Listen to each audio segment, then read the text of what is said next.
여러분, 만약에 여러분의 생각이 현실을 만들 수 있다면 어떨 것 같으세요? 오늘은 우리가 거의 의식하지 못하지만 우리 삶을 송두리째 바꿀 수도 있는 강력한 심리적 힘, 바로 자기충족적 예언에 대해서 한번 파헤쳐 보려고 합니다. 이 질문에 대한 답 좀 흥미롭지 않나요? 이걸 찾기 위해서 역사 속으로 한번 들어가 볼게요. 한 은행의 정말 기이한 이야기입니다. 때는 1932년 라스트 내셔널 은행의 은행장 카트라이트 밀링바일이라는 사람이 있었어요. 이 사람한테는 정말 악몽 같은 하루였죠. 왜냐하면 아무 문제 없던 진짜 너무나도 건실했던 자기 은행이 글쎄 단 몇 시간 만에 파산해버렸거든요. 아니 도대체 무슨 일이 있었던 걸까요? 자, 그런데 여기서 가장 황당한 사실이 뭔지 아세요? 예금주들이 믿었던 그 소문, 그게 완전히 거짓말이었다는 거예요. 사실 이 은행은요, 재정적으로 진짜 아무런 문제가 없었습니다. 하지만 바로 이 지점이죠. 사람들이 이 은행 망할 거야, 이 거짓된 믿음 하나만으로 돈을 빼기 시작하니까 그 행동이 결국 거짓 소문을 진짜 현실로 만들어버린 겁니다. 결국 있지도 않았던 위기가 진짜가 돼서 은행은 파산하고 만 거죠. 정말 어처구니 없는 일이죠? 네, 바로 이 기이한 현상을 두고 사회학자 로버트 머튼이 자기충족적 예언이라는 이름을 붙였습니다.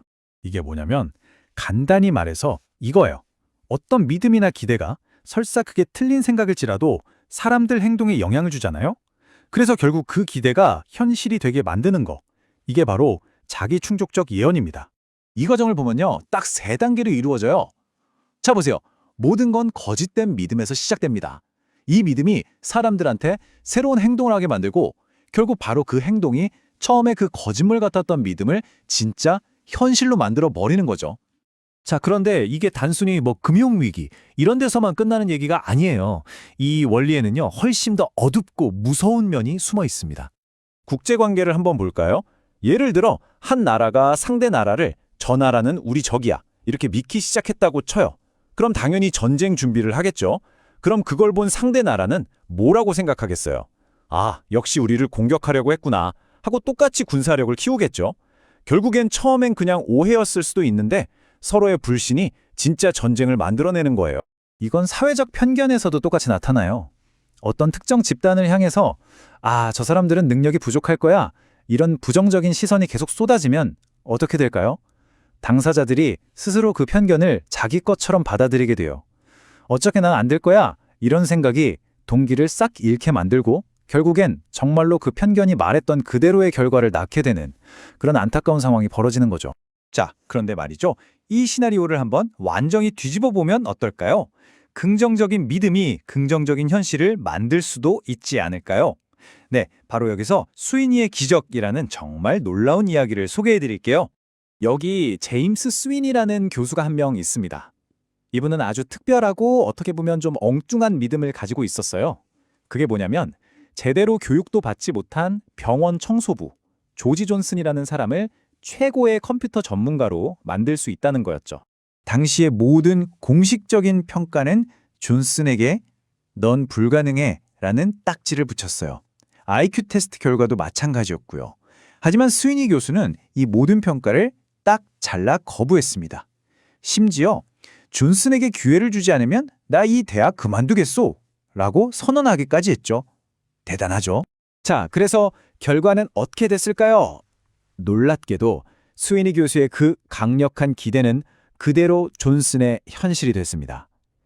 그는 모든 사람의 예상을 깨고 나중에는 심지어 새로운 직원들을 직접 가르치는 컴퓨터실 관리자가 되었어요. 이런 효과가 이렇게 대단하고 극적인 사례에만 있는 건 아니에요. 사실 우리 주변에서 바로 지금 이 순간에도 항상 일어나고 있는 일입니다. 1890년대로 가볼까요?